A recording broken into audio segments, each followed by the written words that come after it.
Čau lidi, vítejte u nového videa tady s největším zabijákem, dá se říct, a přezdívaným kmotrem MMA, Iliáš Kondrič. Zdravím vás, čau. Ahoj. Tak nejsem zabiják, ale v pohodě.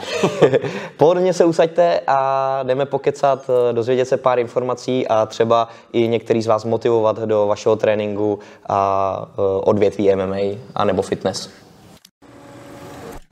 Ilio, na začátek asi jako u každého i jsme točili s Mirem, jak si se dostal k MMA odvětví? Tak pozeral som nejaké VHS kazety ešte, UFC a každý vlastne, kto pozeral ešte tie staré UFC zápasy, tak musel byť hneď fanúšik MMA. Takže tak nejak som sa stal fanúšik MMA a začal som trénovať, začal som sa venovať tomu MMA.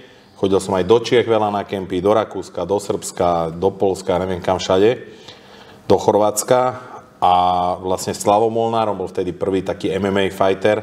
Sice boli predtým ešte nejakí v tom Valetude, čo boli vlastne obdoba MMA, že sa tam dalo zápasiť aj bez rukavic a vlastne to bola nejaká tá cesta, že ten jeho prvý zápas, tá nejaká príprava a už sme to potom odštartovali. Spočítal bys, jak dlouho už sa v tom odvětví venuješ?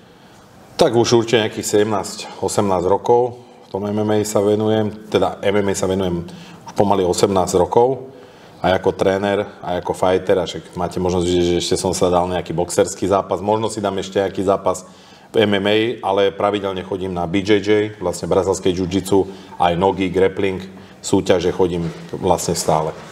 Ty si vlastně zmínil, že jsi zápasník, trenér a vlastně i majitel tělocvičny. Jak se to dá všechno skloubit dohromady? Nejako sa to dá. Tak ideálne by bolo, keby v podstate tých Iliov bolo viac, ale bohužiaľ som sám, takže nejak to musím zvládnout. My se vlastně teď nacházíme tady v takový malý tělocvičně, kde děláš jiu-jitsu. O tom jsem třeba vůbec nevěděl a vlastně kousek vedle máš OFU. Kolik máš pod sebou třeba zápasníků takhle? Už to ani nemám spočítané, ale dosť zápasníkov. Toto je v podstate taký novší gym, ale už aj chalani z Roger Gracie Bratislava chodia na súťaže, už aj nejaké opašteky dostali, takže rozvíjame aj túto scénu. Máš vlastně pod sebou nebo na nějaký stejný úrovni vlastně ještě tým trenérů, protože starat se o tolik zápasníků vyžaduje hodně času. Není to ľahké, mám tým trénerov, tiež by som ich potreboval viac, ale bohužiaľ je situácia taká. Ja si myslím, že s tými trénerami je problém všade teraz. Kvalitnými trénerami. A ty jsi vlastně i od začátku byl u startu Octagon organizace. Jak vnímáš to, jak se to vlastně za těch 18 let vlastně přetočilo vzhůru nohama a věřil si vůbec, že někdy to bude na takovýhle úrovni? A tak veril som, však Pálko Neruda je šikovný chlapčisko, alebo chlapisko už, hej, teraz už je chlapisko. Takže určite som tomu veril, kebyže tomu neverím, tak to nerobím. A určite sa mi páči, jak sa to vybudovalo a akým smerom to všetko ide. Já jsem si četl i vlastně krásný článek bez frází, kde vlastně se nacházíš a pěkně to tam popisuješ od začátku, jak si vlastně i to MMA studoval, všechno si zapisoval ty kontakty, když se s někým bavil, protože to nebylo na takový úrovni, dneska už si najdeš spousta věcí na tom internetu. Je to tak, no, dneska už sú takí všelijakí rýchlo vsunutí ľudia do toho MMA, ale taká je doba, treba s tým počítať a už to není tak, jak to muselo byť niekedy, že tie kontakty sa museli vyrobiť a tak ďalej. Dneska si niekto sadne za internet, má dobrú myšlienku a už sa vie do toho vlastne nejakým spôsobom hupnúť. A nevždycky zle to musí dopadnúť, že nemusí niekto to robiť 18 rokov na to, aby bol v tom dobrý. A když pak třeba přišly nějaký různý ty internety, videa, využíval si to třeba v nějaký inspiraci, tréninku? Samozrejme. Stále som sa inšpiroval, stále som hľadal. Klamal by som teraz, že už robím nejaké veci takéto, ale viac menej chodím stále na nejaké semináre, nejaké jiu-jitsu, nejaké kempy MMA, kde vlastne aj koľkokrát sparujem s kvalitnými súpermi, aby som to stále pocítil na sebe. Takže stále vyhľadávam tie nejaké informácie, techniky, skúsenosti a tak ďalej. Ty máš vlastně i pod sebou, nebo prošla ti spousta řad zápasníků, který vlastně jsou úspěšní. Co bys řekl vlastně, že si těm zápasníkům jako předal ty jako osoba, nebo na co třeba cílíš při tom tréninku, ať už to byl třeba Attila? Tak každý je iný, takže každý si vyžaduje nejaký špecifický prístup a každému som dal niečo iné.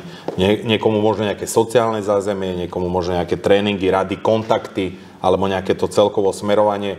takže u každého je to úplně jinak. Já co jsem si vlastně čet, že vlastně ty si připravoval ještě Attilu na zápas století a všude bylo, že si prošel peklem. Dá se popsat, jaký tréninky vůbec vydržel, nebo co si mu připravil? No. Takže veľmi ťažké tréningy a priznám sa, že v podstate ja už som nad ním zlomil palicu, lebo veľmi bol veľký lajdak tie posledné prípravy na zápas, ale ako táto príprava, to by si dovolujem povedať, že nevydržal ani mladý fighter. To bolo niečo fakt, že preto bol aj ten Bellator šampión, že proste stále to má v sebe, keď chce. A jak často třeba za ten týden trénoval? Bolo to fakt veľa, boli to dvojfázové tréningy, ono potom, jak už išlo bližšie k tomu zápasu, tak samozrejme tá intenzita tréningu bola nižšia, ale fakt tam robil aj silu, aj zápasenie, aj jiu-jitsu, aj lapy, aj proste všetky tie veci, ktoré aj musí niektoré, ale proste robili ich všetky. Čo sa mu povedalo, to spravil a musím povedať, čo sa mi na ňom ľúbilo, čo vlastne už tí mladí fighteri nerobia, minimálne pol hodinu pred tréningom už tam sedel s prekryženými nohami a čakal v tichosti na tréning. Čo u mladí fighteri sa stáva, že o 10. tréning dojdu 10:10. Potom to aj tak vyzerá v tých zápasoch. Tá disciplína musí byť. Disciplína, vůle a... Áno, vôľové vlastnosti, všetko musí byť.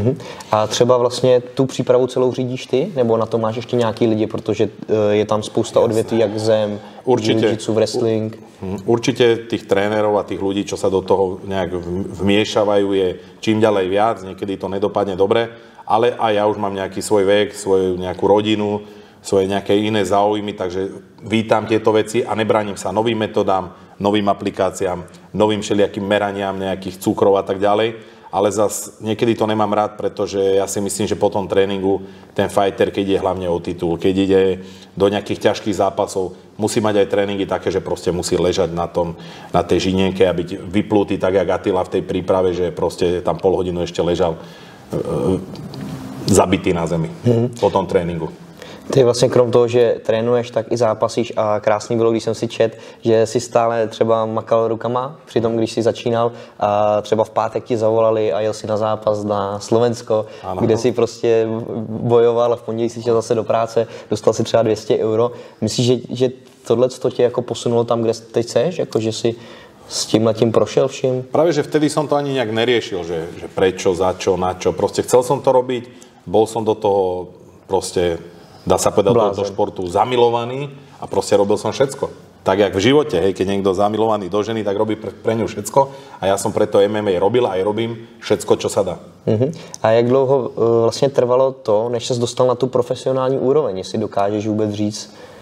Ťažko povedať, ja sa zase takto nejak nešpecificky nehodnotím, že čo, jak, na jakú úroveň. Ono, tá úroveň, ja nehovorím, aj tí moji zápasníci poslednú dobu aj poprehrávali a tak ďalej, čiže ono, jak sa hovorí, že každý ťaha pilku chvíľku, ale snažím sa ďalej pokračovať v tej mojej práci, hľadať nové talenty a proste nezanevrieť nad nejakou prácou, lebo či je už úspech alebo neúspech, tak musí sa pokračovať. A kdy začne vlastně tvoje příprava na následující duel? No tá príprava už začne čoskoro, už som vyradil nejakú Coca-Colu a nejaké zase nejaké hamburgery a pizze a tak ďalej, lebo fakt som mal aj 105 kg, 106, takže sme sa do tej 90-ke, takže musím schudnúť a musím sa pripraviť, nepodceňujem ho. Každý si s ňou robí nejaké srandičky a toto, ale nech si to ide niekto vyskúšať, či už na tréningu alebo do toho zápasu. Není to len ten zápas, je to psychika, je to x milión vecí, zdravie a tak ďalej. A to rozhoduje, kto vyhra. Nelen to, že kto je jaký bombardér, alebo či je niekto vyšší, ťažší a tak ďalej.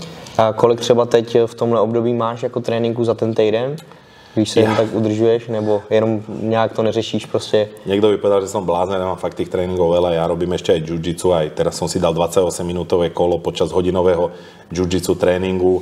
Niekto si povie, čo má jiu-jitsu s boxovnou, alebo je to kardio a tiež tam človek namáha tie svaly, potom nejaké lapy a tak ďalej, ale špecificky to začnem jen teraz do Tajska na 2 týždne, to bude taká odtučňovačka, troška sa dám tak do kľudu a potom už to bude mať taký ten profesionálny celý ten plán a tak ďalej. Takže už i nejaké stravování a tak ďalej, to všetko musí byť, lebo bez toho to nejde. Čiže lepšie sa mi bude spať, nebudem prežratý, lepšie sa mi bude fungovať a proste určite, že zhodím tie kila, len bude pre mňa prospešné a nezanedbám ani tú silovú prípravu, čiže budú tam aj bomby. Ne, že si niekto myslí, že však on schudne 12 kg, že nebude tam úder. Úder tam bude, A ešte som niekde čítal, že ja som nejaký, že zemiar alebo čo, tak zemiar som, ale nejakých 90% mojich zápasov je KO, TKO, takže zase nech ma niekto nepodcenie, čo sa týka nejakých úderov. A dokonca niekto si pozrie nejaké moje posledné zápasy a dostal som tam ja TKO, ale nech si pozrú, s kým som to mal. Mal som to s ľuďmi, ktorí proste dávajú KO v UFC do minúty. Hej? Čiže to zasa niekto nemôže porovnávať alebo takto. Ja si verím na tento zápas a nech si niekto nemyslí, že som si Marpa vybral, že to je nejaká ľahká korisť. Určite není. A tiež musím nejak sa do toho vrátiť, pretože som 3-4 roky nezapasil, akože čo sa týka MMA. Takže bude to nápor na psychiku, aj to fyzično, aj proste tie tréningy, aby sa človek udržal zdravý, nepoškodený, aby mohol do toho zápasu plnohodnotne nastúpiť a ukázať, čo v ňom je. Hej, čiže asi tak. Co říkáš vlastně na přestřelky v tom odvětví MMA, když jdou zápasníci proti sobě do zápasu, patří to k tomu? Tak určite, že patrí to k tomu, lebo dneska je ten biznis a ten svet sa točí do nejakej strany, tak čo budeme bežať oproti nejak, tak to sa asi nedá. Ale v podstate nejak to funguje, ten marketing biznis, sú z toho peniaze a musí to mať svoje medze. Nemám rád, keď sú tam už nejaké vulgarizmy, nejaké agresie, nejaké facky, lebo to proste potom to vidia deti, robia to mladí a kazí to tú generáciu. A to si myslím, že není dobré a niekedy si treba dať tie plusy, minusy a že aj tie peniaze zase nejsou všetko. No. A můžeme čekat třeba od tebe něco první kolo? TKO, nebo jak se to říká? Ako ja takéto veci nechcem, ja si idem zašportovať, idem si s ním dať dobrý zápas. Samozrejme, že mu idem naložiť. KO, TKO by bolo super. Tak zase človek sa tam nepotrebuje tancať 4 kola, aby to tam všelijako dopadlo, hej. Ale zase, že by som tu teraz nejak to vykrikoval, je to také detské a hlavne ideme športovať a samozrejme, že tam dám tvrdý úder, však to zase ja nejak ľahko ani neboxujem. My budeme určitě držet palce a ještě by mě zajímalo, jestli si čekal vůbec třeba 4-5 let zpátky to, že se třeba vyprodá O2 Arena, že bude třeba 5-6 zápasů nebo těch gala večerů za rok a budou na to chodit lidi a bude to mít takovýhle hype? Akože nečakal som to až takým spôsobom, že jak sa to vlastne vyvinulo, ale tušil som, že sa robí dobrá robota a zase do čoho som aj ja vsunutý, tak zväčša je dobre. Takže čo iné sa dalo čakať. Jinak mě strašně překvapilo to, že my jsme vlastně dneska přijeli poprvé do tvýho gymu OFA, což je taková meka, dá se říct, ne, tady v Bratislavě a úplně super atmosféra, kluci nás vzali, pozdravili jsme všechno, potrénovali, já jsem trénoval poprvé, chcípnul jsem úplně, takže za to dávám velký palec nahoru, že už jako když tam přijde nový člověk, tak jeho vemete mezi sebe a ste im otevření. Ja si myslím, že takto má byť, však športovci majú byť tým nejak, v podstate aj v zahraničí je to tak, že takýto pocit tam má byť, hej. Iný by tam nemal byť. Takže to šport má to viesť k ľudí k nejakej disciplíne, k nejakým tým vzťahom a tak ďalej, takže to som len rád a teším sa tomu. Takže když přijde niekto úplne novej, klidu ho vemete prostě ale na trénink. Ale klidu môže dostať aj na prdel. Hej, čiže zas, keď je niekto moc nejaký divoký, tak ho troška tak usmerníme a tak ďalej. A keď je niekto nejaký, že fakt, že nepodarek, zmetek, tak sa mu aj stane, že už tie dvere sa zavrú a už nechceme, aby tam chodil, pretože zase musíme robiť aj si dobré meno a tak ďalej. Nemôžeme tam mať nejakých vagabundov alebo nejakých bitkárov alebo niečo takéto. My jsme vlastně ještě tady točili s Mírou Štrbákem taky, ano. Což je vlastně zápasník pod tvojím vedením. Vlastně prošel si svoji nějakou životní etapou. Jak ho třeba bereš ty jako zápasníka? Míra. Tak vždycky to bol tvrdák, však každý, kto ho poznal, jednoduchý chalaň, srdiečko na mieste, takže čo na ňo povedať, len pozitíva. Ten život si nejak odbojoval, až vlastne sa stala táto situácia. Tam tiež zabojoval ako nikto, si myslím. Takže je zázrak, že je tu a chvála Pánu Bohu. Když bychom zmínili nějakého dalšího tvýho zápasníka, kterýho bys mohl vyzdvihnout a že jde příkladem jako ostatním? Tak určite Tomáš Dejak, pretože to je proste mašina. To je, trénuje cez ranenia, cez všetko, vráti sa. To je proste nezvar. Teraz novinka, Štefan Vojčák, ťažká váha.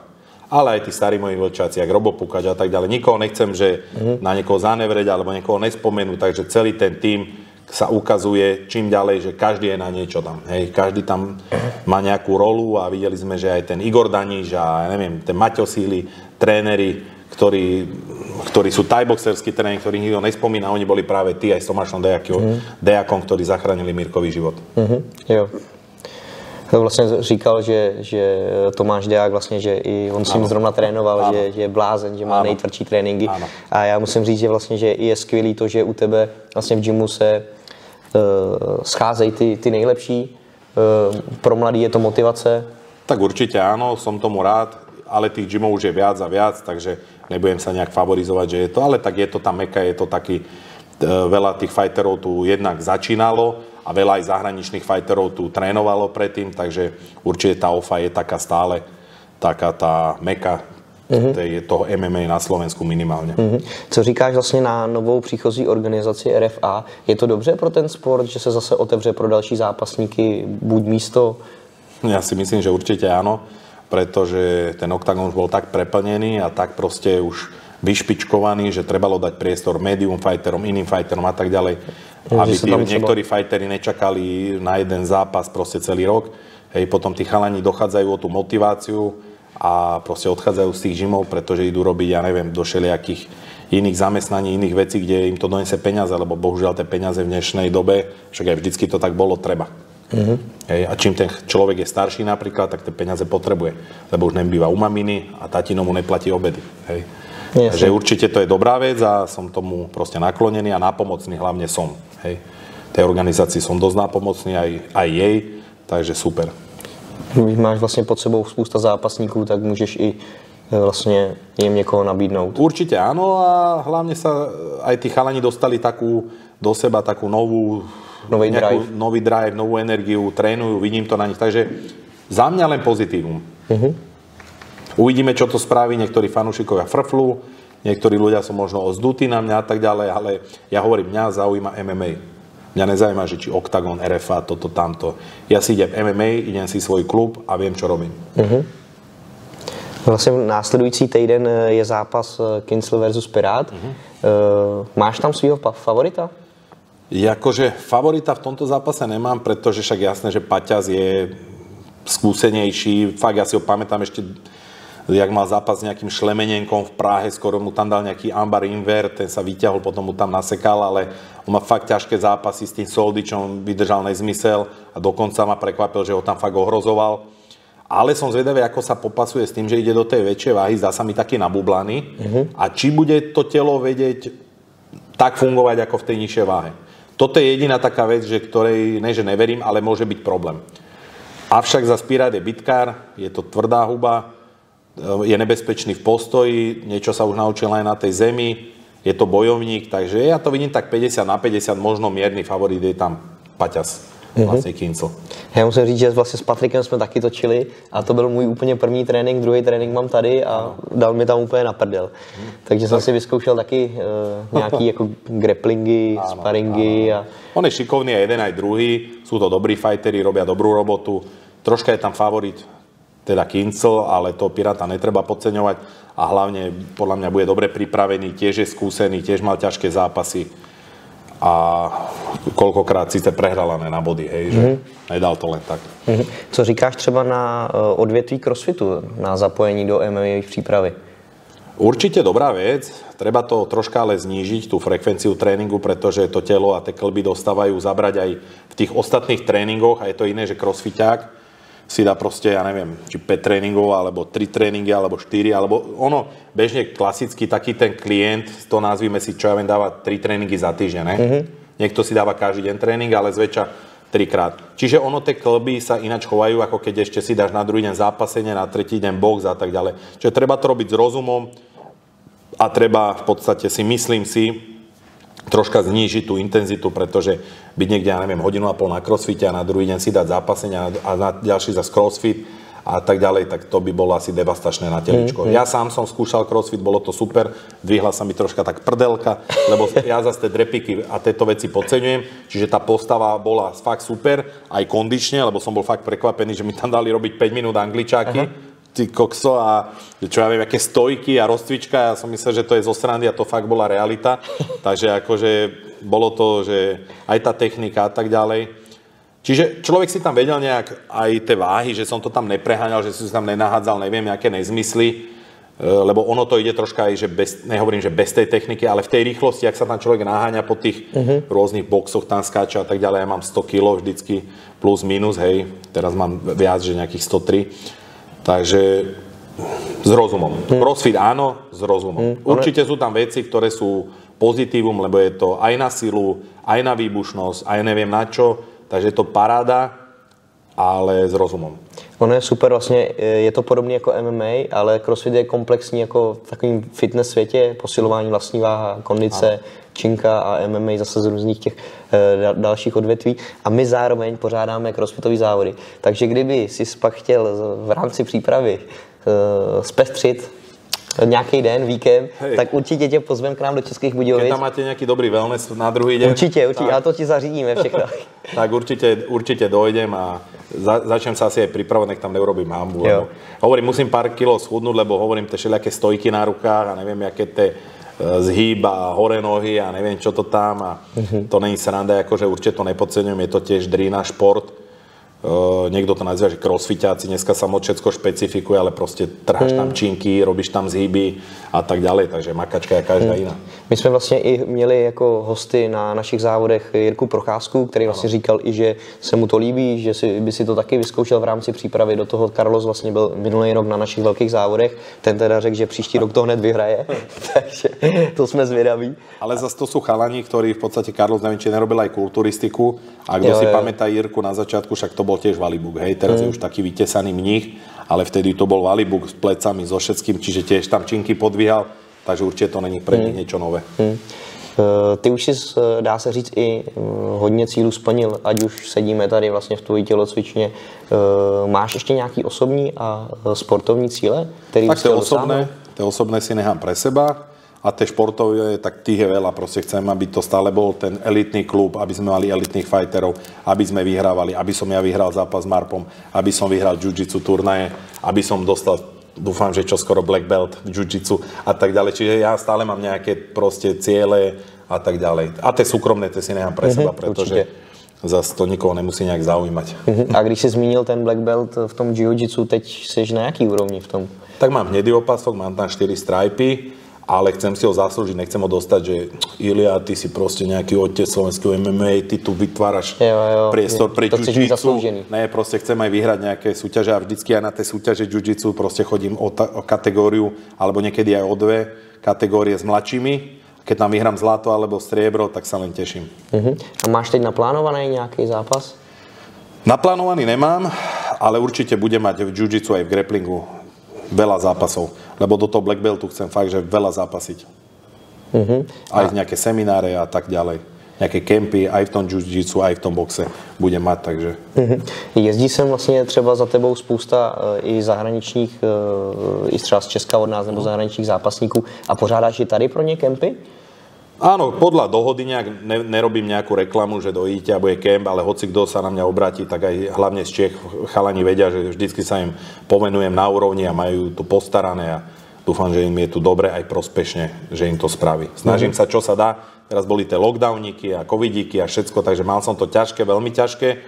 Aj tú partiu udržať, aj ten teamfighterov udržať, aj proste tie gymy udržať, ale nejak som to ustal. Takže keď sa nejak rozbehnem, tak môžu začať chodiť. Teraz nech ma ešte neotravujú, ale čoskoro nazbierame ešte viac tých fighterov a bude to tu zase živé, bude to mať ten oheň, čo to malo vždycky.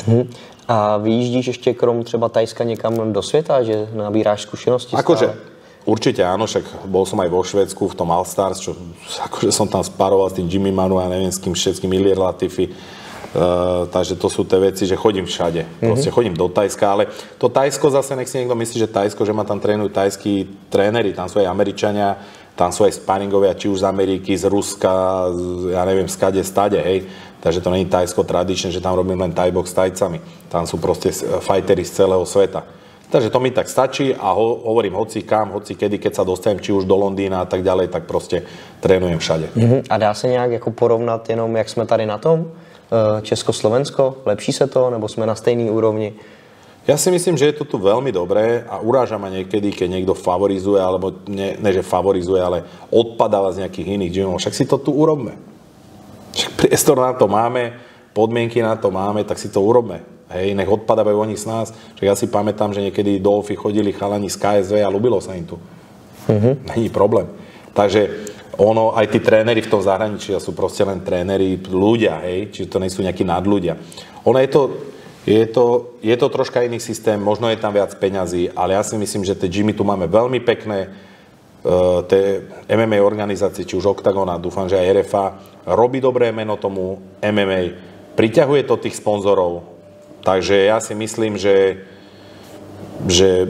nemáme sa za čo hanbiť a ideme hore určite a hlavne vidíme sami, že máme či už v UFC, Češi aj Slováci fighterov, aj v iných organizáciách úspešne, takže ja si myslím, že tá robota sa tu robí dobre.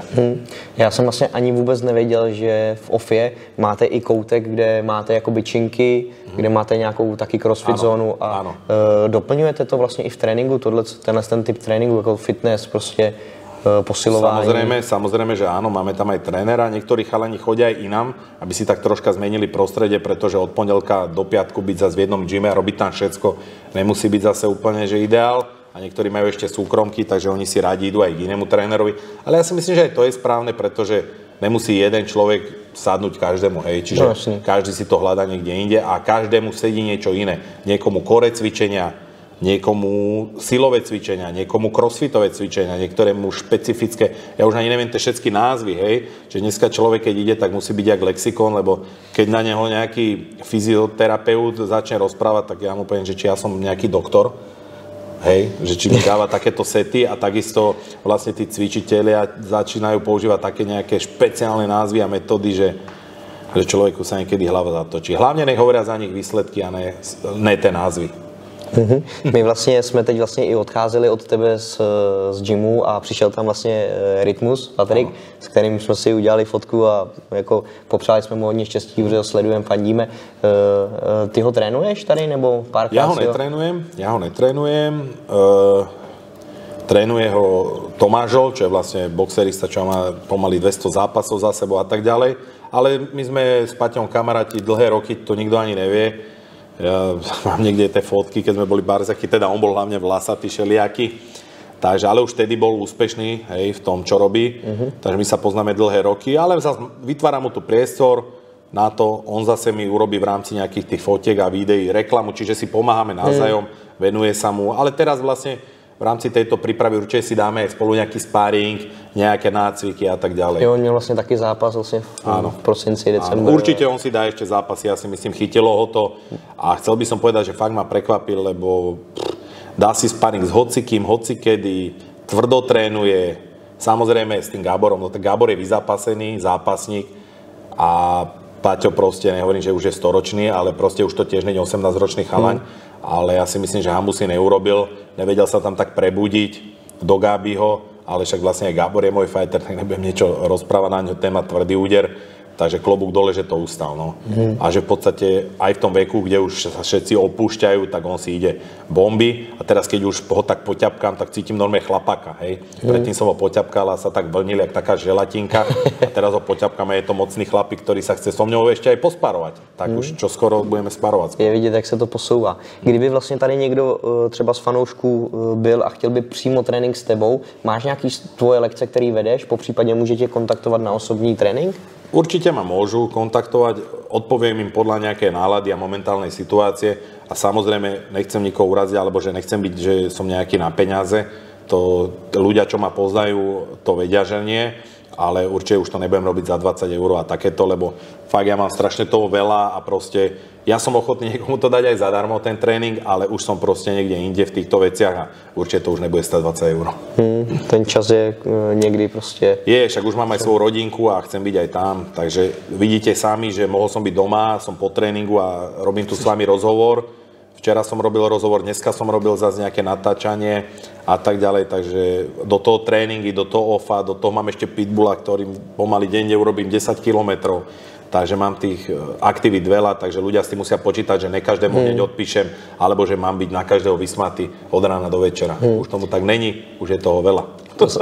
Vlastně to jsem chtěl taky zmínit, že vlastně Ilja Junior je tady minulý rok. No však už má jak rok aj 3 mesiace, či tak. No. Změnil se nějaký jako pohled na tvoji práci nebo přístup k tomu, vlastně, když už máte společnou rodinu teď? Určite áno, pretože človek sa teší domov, ponáhľa sa domov a je to iné, no. Už človek žije aj pre ňo, už musí inak rozmýšľať, už proste je to iné. Ale snažím sa akože neovplyvňovať nejak veci, zase netreba z toho odpadávať, niektorí tí chalani sa moc uzavrú a moc rodina a tak a však my v podstate pre tú rodinu pracujeme, hej. Ještě ty si zmiňoval vlastně, že jednou, dvakrát za rok potřebuješ vypnout, zabalíš se, odletíš. Áno. A vlastně to tě nabije na celý rok. Kdy máš v plánu zmizet teď? No čoskoro mienim takto zdrhnúť, aspoň na nejaké 2 týždníky, pretože je to potreba a musím sa sústrediť aj na seba. Ak chcem mať nejaké športové výkony, tak musím sa proste tam uzavrieť, vypnúť telefón a makať na sebe, to je jasné. A jak to vypadá vlastně, že vlastně trénuješ, děláš, co tě baví, telefon zahodíš? Zahodím telefón, robím, čo ma baví, dávam si masáže, kvalitná stráva, chodím si zabehať, proste robím všetko okolo športu. A napríklad v Thajsku idem na pláž, opekám sa tam, proste užívam si a makám na sebe. Super. Ilio, my ti děkujeme za rozhovor, za tvůj čas tady s náma. Přejem ti hodně štěstí v přípravě s gymem, ať už v tvým i osobním životě a vidíme se u nás na Big Summer Games v létě. Dobre, ďakujem. Díky.